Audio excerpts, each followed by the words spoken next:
Okay, now we're entering part 2 on this dissertation on the ancient Hittites and astronomical connections. If you haven't seen part 1 yet, go to my site and then type it in. It'll end up showing up and attached to it, because in the next part, which we go to part 3 and 4 and so on, it'll be in your top left-hand corner.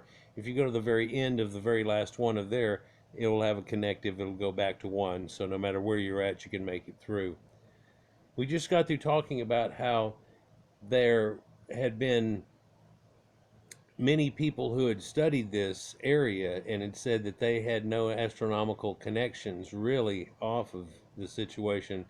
Yet we find out that somebody back in 1995 in studying it, and this is what drove him to go to it, by the way, and so on. The fact that often has been noted is the high proportion of astrological omens as opposed to other Mesopotamian divinatory genres at Hattusha. The number of astrological texts almost equals the total number of texts from the other divinatory genres combined. I believe that number would radically change and jumble all around if they realized all of the connections that actually the ancient Sumerians had with Gilgamesh and zodiacal signs and the whole 9 yards and the way it works out.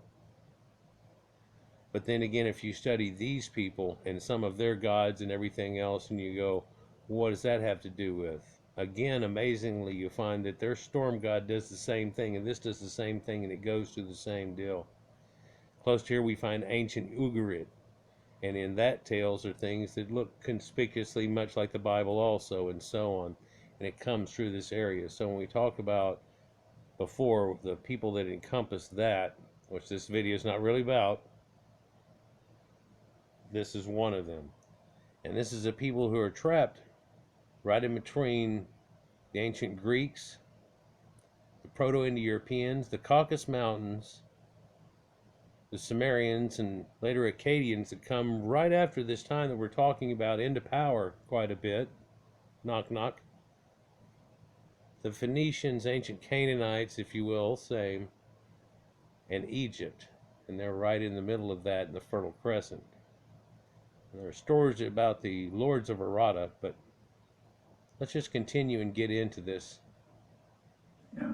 So if we really want to see the evidence for that, even in the documents, there's plenty of it. And we are talking about this a great deal in our publications. So this is what I wanted to say about astronomic alignments in Hattusha. Now I'm coming to talk about the rock sanctuary of Yasulikai. It's limestone outcrop, about 50 by 80 meters in size, which has 2 chambers. On the left, hidden behind the trees, is chamber A, and the narrow gap on the right is chamber B. Stopped him just a hair early. You can't see really either one of them. He's going to tell you about the tree, but this tree right here is in the way of looking at one, and then right there up that gap way to the right is another site we're going to see. Also, over here to the right and right in here, utilizing this gap means something too. That comes later in the videos. B. Unfortunately, the trees are, when you work with astronomy, you don't like trees. And artificial lighting is also not recommended. And this place is illuminated at night.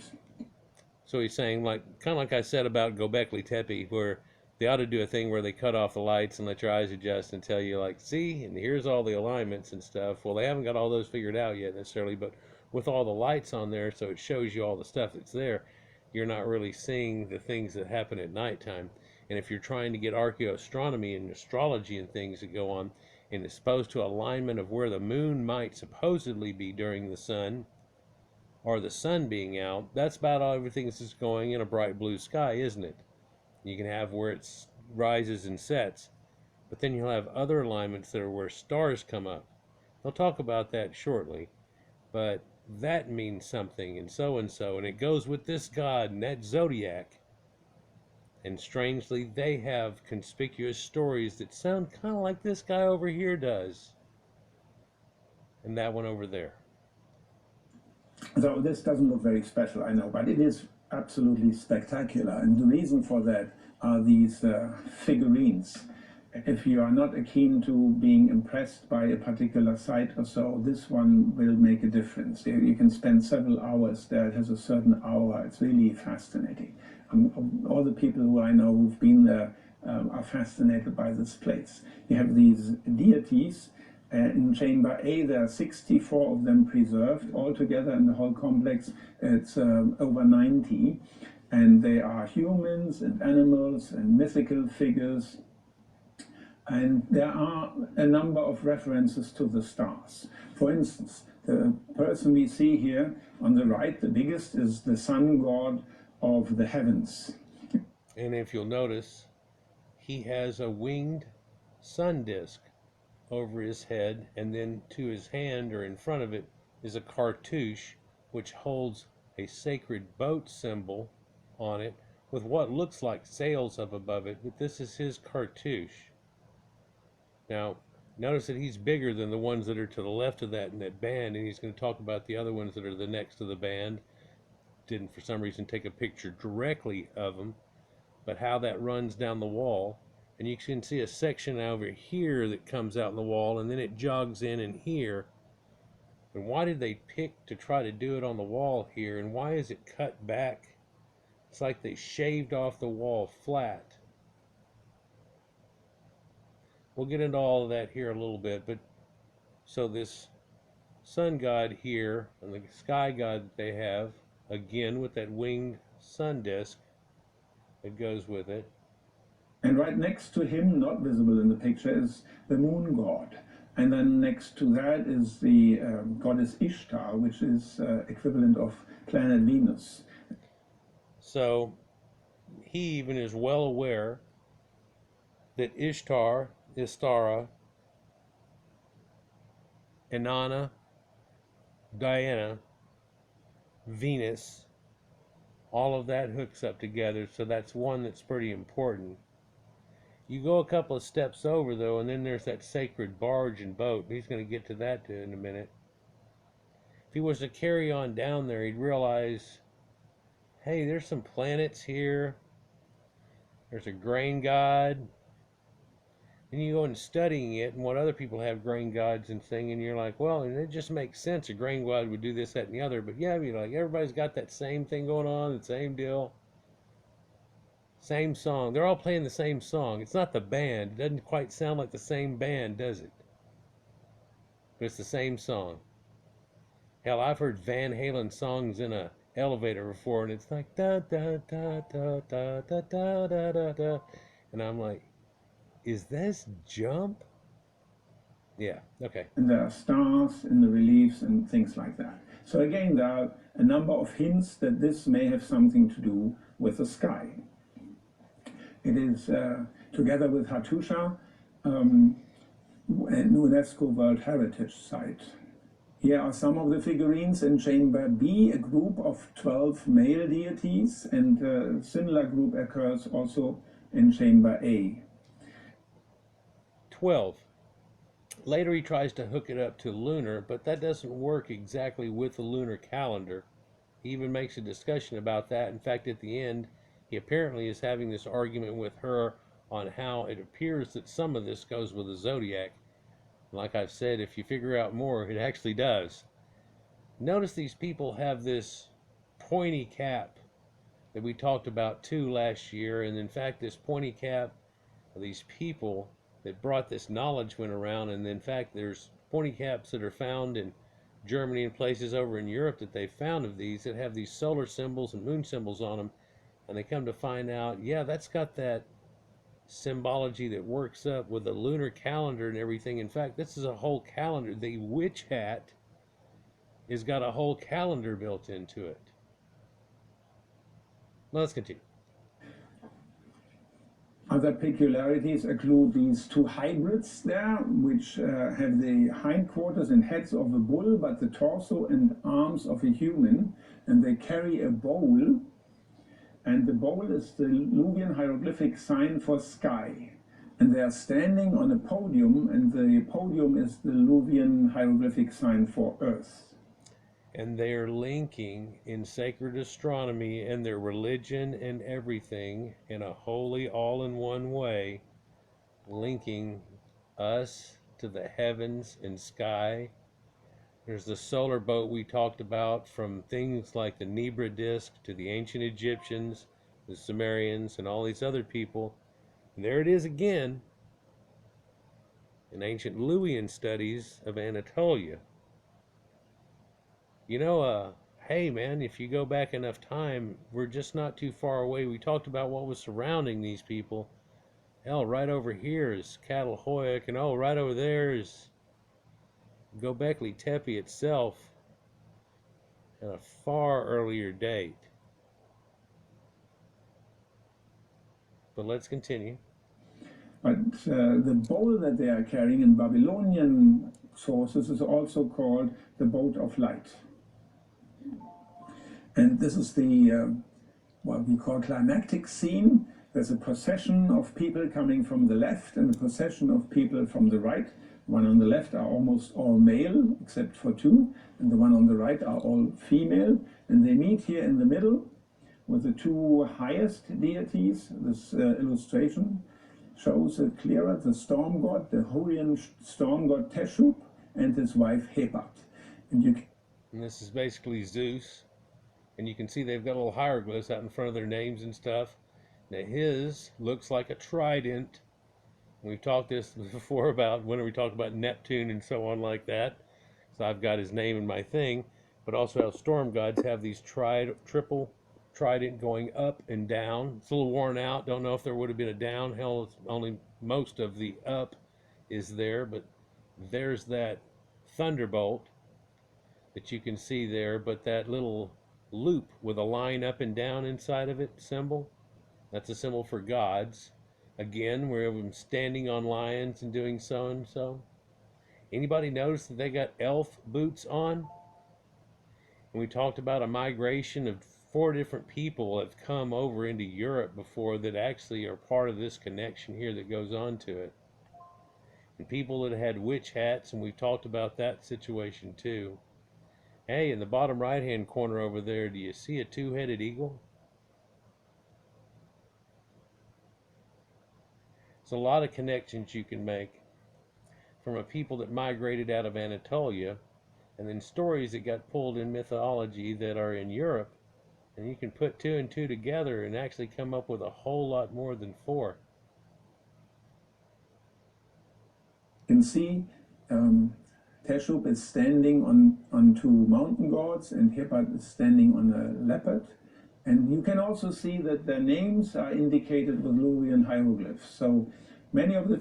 Hate to break in real quick just for stupid, but you also notice that there was a bull attached to that too. And before he talked about the people that were half bulls and so on, so he talked about cattle. These people are known to have them also at that point, but it's not necessarily in cattle. I think it designates back into a time of Taurus. Most people already probably had that feeling going on. Let's continue. Figures have names indicated with Lewian hieroglyphs, which helps identifying them. There's one sign that looks like a belt buckle, that's the sign for deity. So it was always obvious that this is a procession of Lewian Hittite. So it's a procession of meeting, and it's symbolic to them. Again, there's that bull, but he's got a unicorn point on his head. See that? Also, though, there seems to be a person here that's really missing the upper half of his body, but it is the god half, and he's got wings on him. You always heard stories in the Sumerians about the Anzu, an Anzu bird, but you find that there's a god right here named Al-Anzu.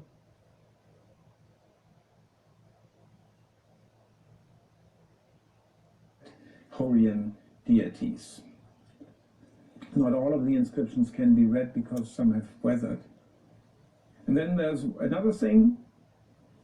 There is this column, difficult to see here on the right-hand side, but here's an older photo that shows it more clearly. You can see the procession of the female deities, and underneath is a column which was left there by the stonemasons, and nobody could explain why.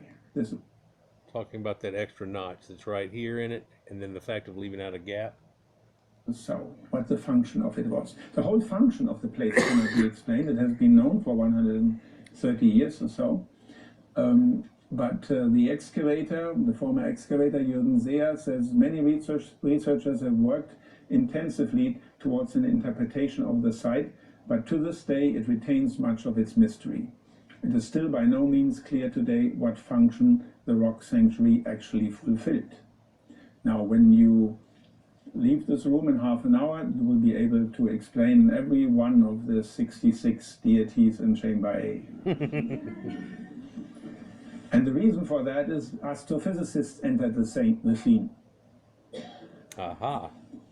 And what is the first thing that astrophysicists, astronomers think of when they get into the field? It is, of course, sex. Edwin Charles Krupp is one of the most distinguished archaeoastronomers. He has visited about 2,000 archaeological sites, and he came to Yasulikai and wrote a paper about it, suggesting that this is the place where the royal couple had sex, which is That's an interesting thing. But also, you know, just saying that, well, they think about sex when they first come out there. Well, what they're looking for sometimes is connections. Like, say, again, right there over his shoulder, you can see this group of deities that looks much like a Sumerian rolled out type thing. And it has this winged sun disk that's on it, too, that's prevalent in Egypt and other places all to it. Ironically, hey, looks like he's wearing pants, by the way, in that. Holding up a person in front of him in that little Adamic type of pose, which is kind of strange. And he's got this kid that's with him, too, there. I know it's all worn out and everything, but you can imagine it's been in that area for so long. But sacred sex, if you will, in talking about it, has a lot to do with the rites of spring and Easter, and we all understand that. It's still hooked up with Easter eggs and bunnies and things, and it's just right in your face. Oh, well, there's rites at the same time of the next part of the year, but of course, that time we're fixing to face the winter and do things going on. But there's another festival up there that's the harvest, and that has another one hooked up along to it. And then these people had dates that go with longest days of the year, everything. He told you they had over 160 sacred days and ceremonies that went along with it. You got 365 days, so every other day, cramp them together on the weekends, and wow. So you think Catholics got some freaky stuff going on, or certain people and everything, and you're like, well, these people were extremely religious and astrologers and this, that, and the other. Well, it all goes together. Yep. An interesting notion, hard to prove, even harder to disprove. Right. And then the question is, of course, the frequency.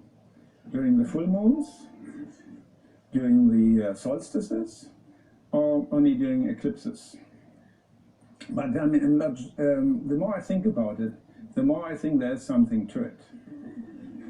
And that is because it was connected, it's the interpretation of the excavation archaeologists as well, to the New Year's festival. They think it's very likely that Yasulikai was the place of the New Year festival.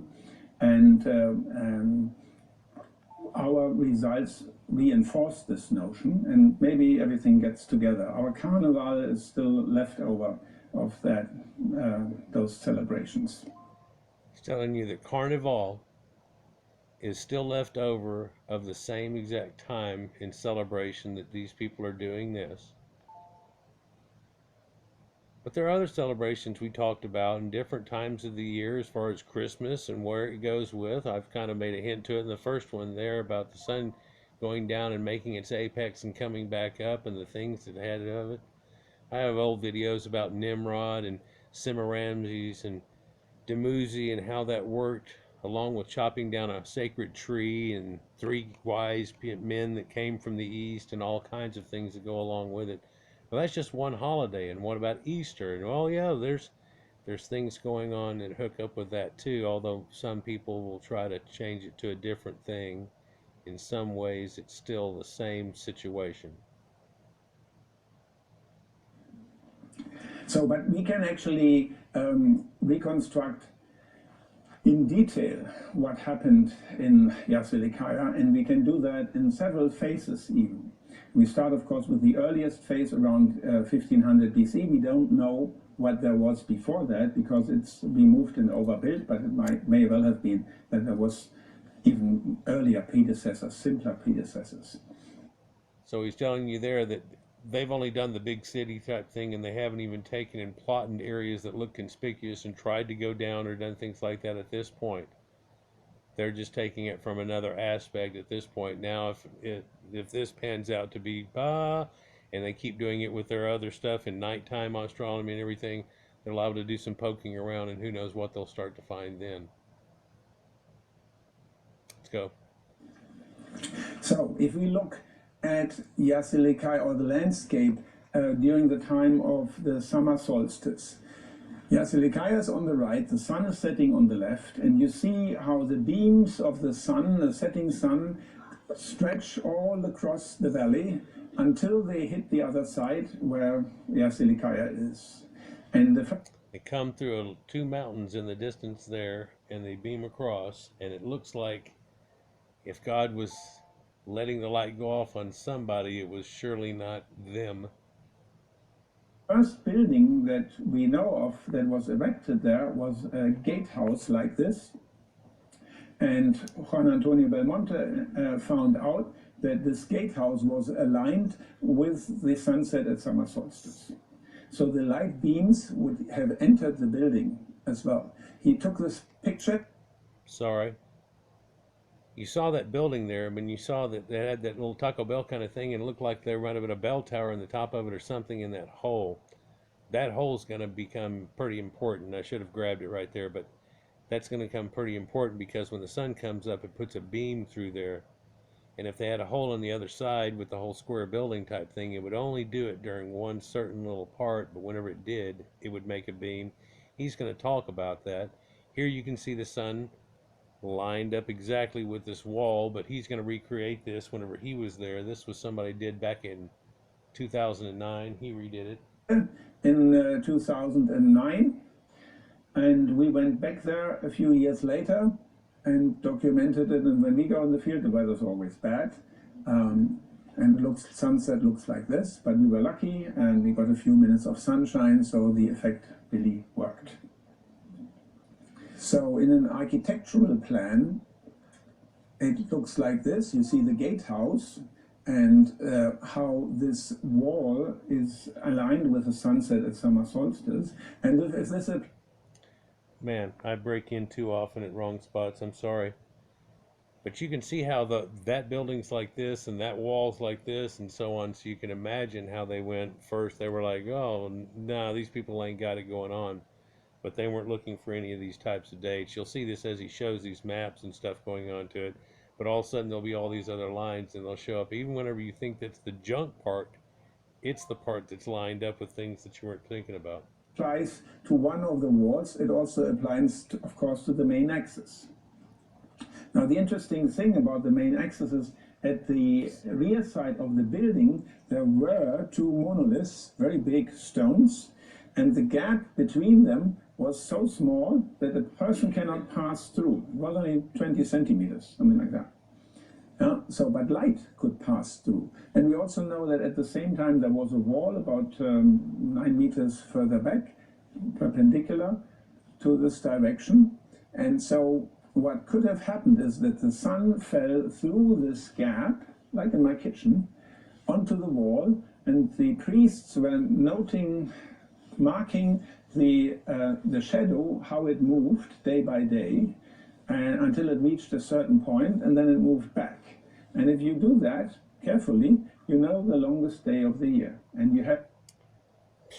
Should have let him go 3 more words or whatever, but you know, we have it here, and some people probably listening would think that that's brand new. Then they figured it out. It's brand new. No, he's going to kind of allude to it a little bit, but I'm going to tell you that some of these caves, like Lacoste Cave and some other ones, have actually a spot into them that they realized a long time ago. Well, this is where a shadow from the entrance runs across there, and it gets to a point and it goes back, and they put little soot marks on the wall. What are all these, there's a couple of animals here on the wall, and there's dot, dot, dot, dot, dot, dot, dot, dot. What does that have to do anything? Well, count the number of dots. That's interesting. But also, look at where they go and where they go. And they said, so this is delineating a year. Now, they don't have a line going, this is the middle or anything like that, but let's continue. Basically determined the beginning of this solar year. Very simple technique. And that was the next step. Is now they started celebrating this more. It all worked out. The whole Hittite religion worked out really well. The great king became prosperous. The whole country became prosperous. They wanted to pay back their deities and build a more fancy temple. So they came up with this construction during the second phase with a big courtyard. And now the sun rays may have fallen through a window in an upper story into the courtyard where there is a pedestal. We only have that. We don't know what was sitting on top of it, but it would have illuminated whatever it was, a stone, a column, a figurine. And so when you were in the courtyard, it would have looked like this. And if you look very carefully, it gets a bit illuminated. So that means that the priests, knowing what the longest day of the year is, they could have called for a service, and they had a few days to play. They have 3-4 days to play with when this works. So they could determine, they could choose a day when the weather is really nice. And so it's called for a service, and magically the statue of stone, whatever it was, becomes illuminated only once during the year when the priests have their service there. And so, of course, a king could be right there instead of a stone, or an effigy of the king, so it illuminates him, telling you that the sun god looks upon him, and all these things that people go into declamation about. But it's a secret thing where they only know, well, they've got it figured out. They got what figured out? Is it a trick? Well, now you might look back on it as a trick or something, but really it's all in tune with the universe. And these people, after studying it and everything, we're in tune with the sun and the moon and the stars and everything. And yeah, sacred geometry, everything goes along with it. Did videos about music and so on. It's amazing how much it envelops it. Let's continue. So with this, the magical power of the gods in heaven is basically passed on to their human representatives, the king and his family on earth. And this effect was actually known in architecture for millennia and used in buildings throughout Europe and even North and Central America.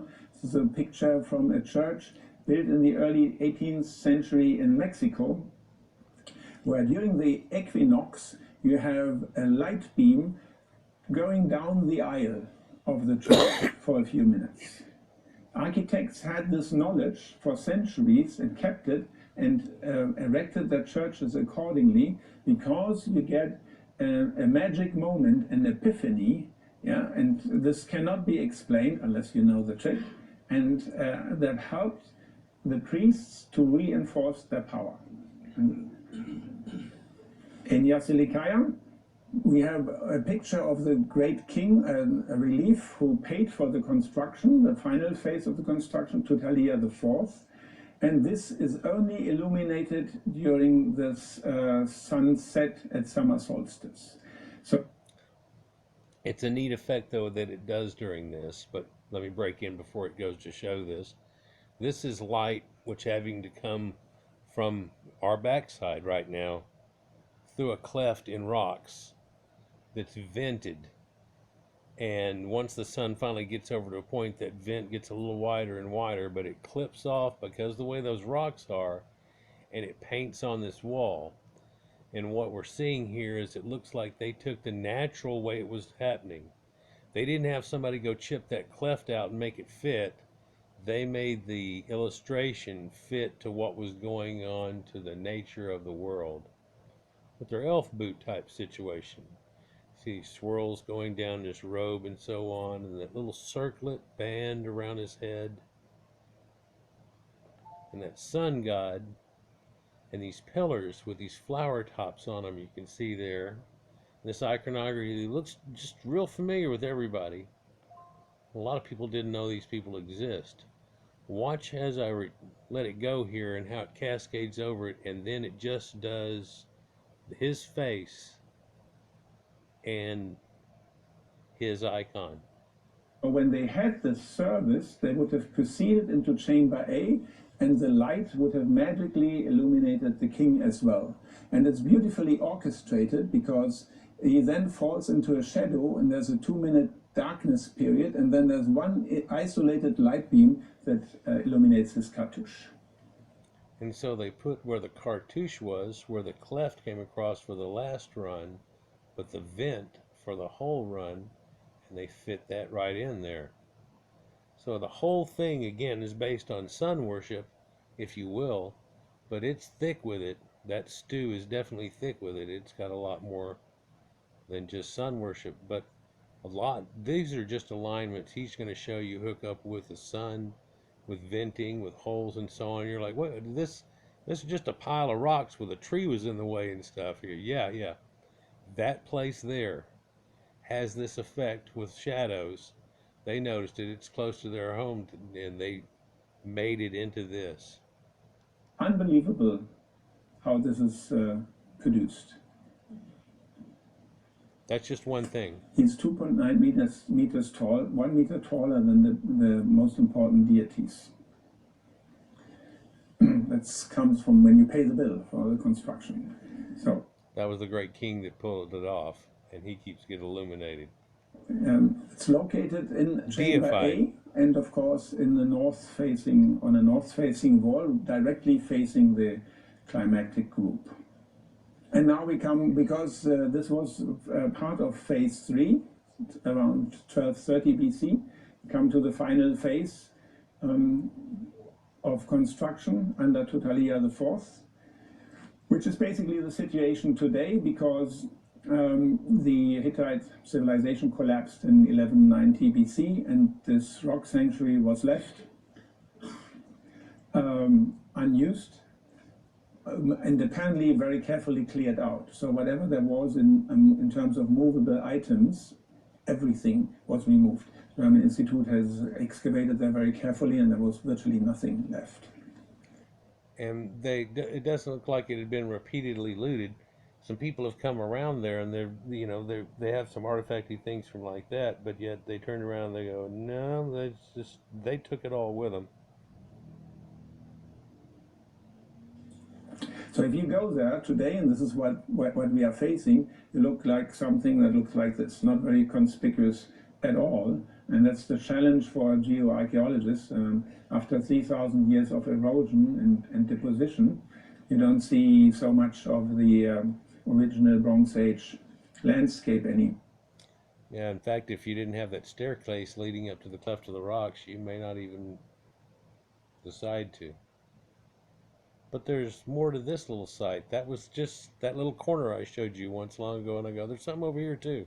More, but there's one thing that's remarkable here. In the foreground is a stone that has a bowl-shaped depression, 28 centimeters in diameter, and that plays a major role in the smallest project in experimental archaeology ever conducted, which you will see right now.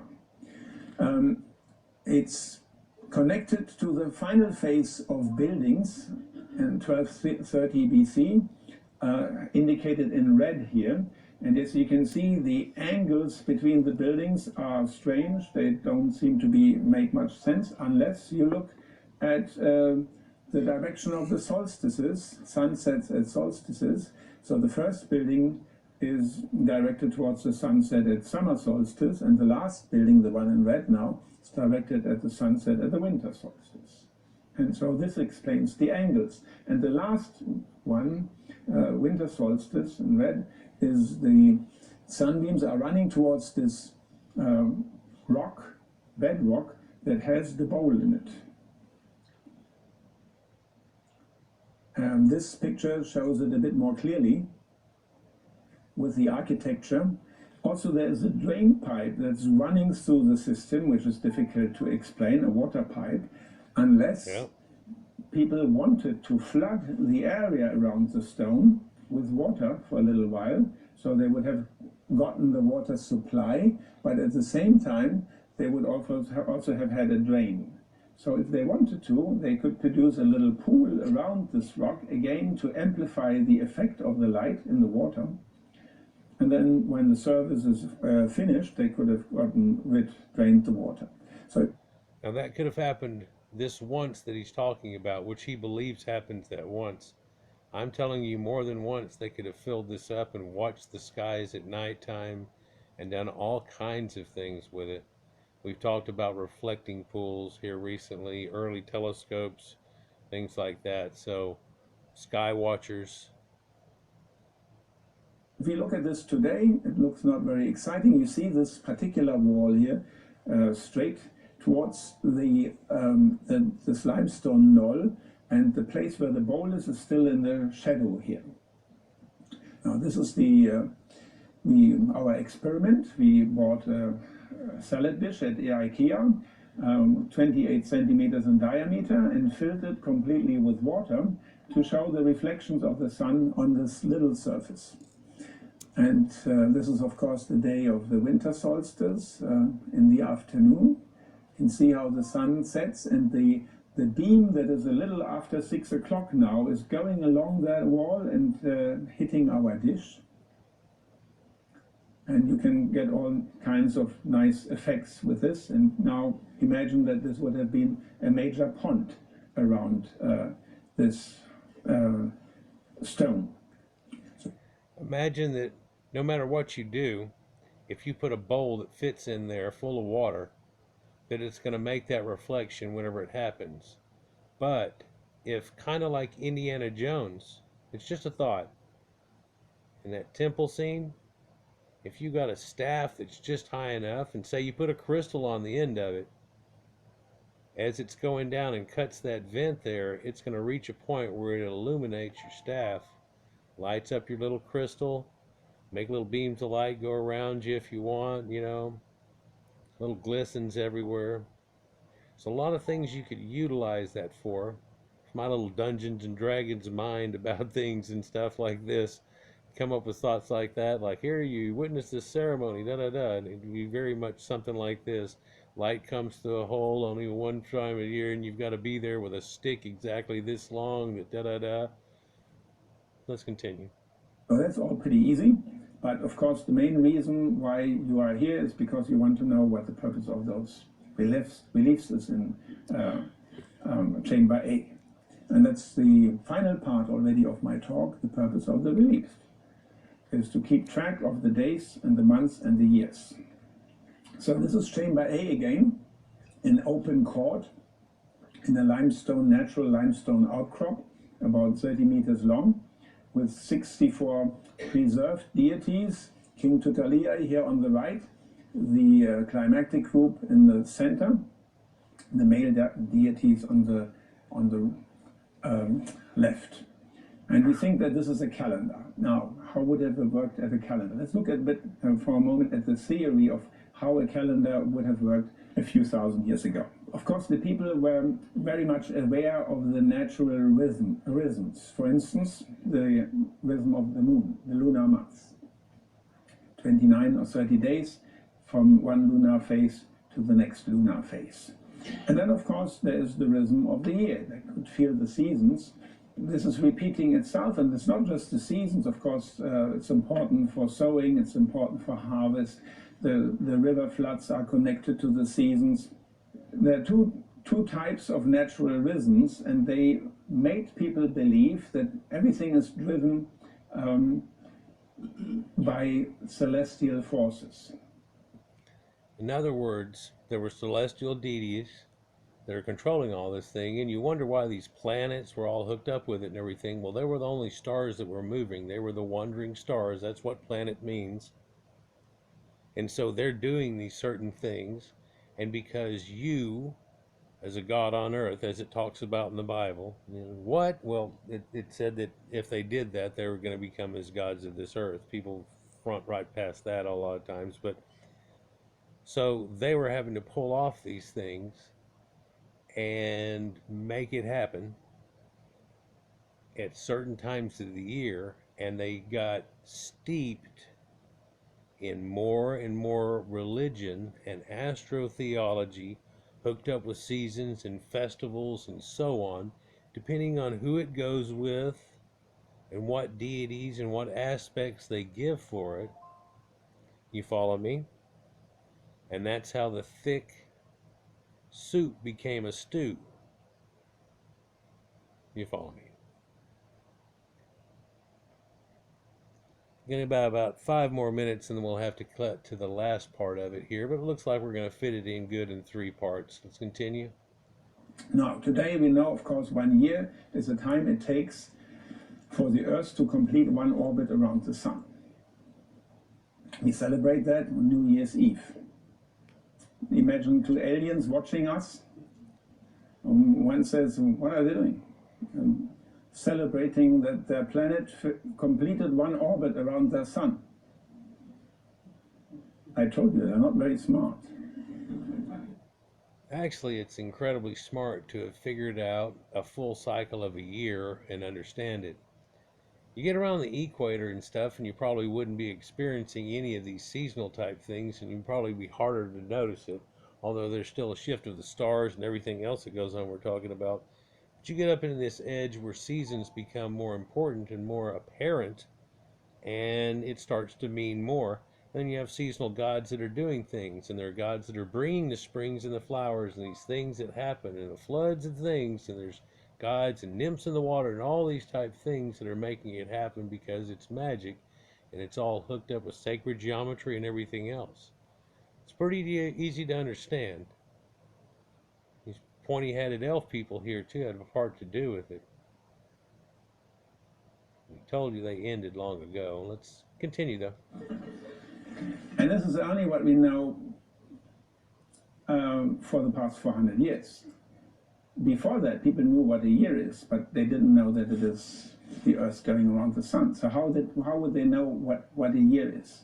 Well, they knew it. What he's saying is, they used to say the sun was in the middle and everything, and da-da-da. No, the Earth was in the middle until 400 years ago, and Copernicus and da-da-da and everything else. We've talked about how that was kind of shattered too, that other people already had these other thoughts. And them finding things out that other people had before was what got them in trouble in a very steep religious idea where we seem to be self-centered real bad during the end of the Dark Ages and so on. Let's continue. From the points where the stars rise, of course, they rise in a different place. Every day they move 1 degree, which is why the circle has 360 degrees. Babylonians kept. Now, he's told you that's why there's 360 degrees, and that's why a ball is 360 degrees and so on. And they really tried to figure out 360 days in a year would make it right, but it doesn't work out that way. You have to take 5 and fudge one every once in a while. You go with a lunar calendar, you've got to use 11 extra days to make it all work out. And that's only when they figure out, okay, well, everything comes up right now, and it does it right now. Well, we're off by 11 days. Well, then we'll have 12 days. That counts the new year, and we're on. And there's your 12 days of Christmas that started up a long time ago. See, he tells you that rock structure's all lit up, and it looks real cool. And you're going to get to watch the stars. But if you're inside that thing and looking at what's going on, you can't see the stars really because there's too much light. And in fact, you get out around it, and really, it's too much light. You're going to have to get out over here someplace and really watch it, and you'll be able to see better than good enough to really see the stars. So astronomers aren't sitting there even with campfire lights necessarily going on. They step away from it and so on. It's a bit more simple. And so after 1 year, the stars rise in the very same place again. And because of these connections of the star rising with the seasons, and with the floods and everything, the people had the feeling that everything is governed by celestial forces. Well, it kind of is. And then you realize the connections humans have to it. And it all comes together. Part 3 is in your top left-hand corner, and we'll go to it here in just a second. So you can see we're making connections in different ways off doing things, and it's not really just here. This is the same thing you could talk about at Stonehenge and a million other sites, but they definitely had it too, and these people that you almost don't know existed. Top left. Peace.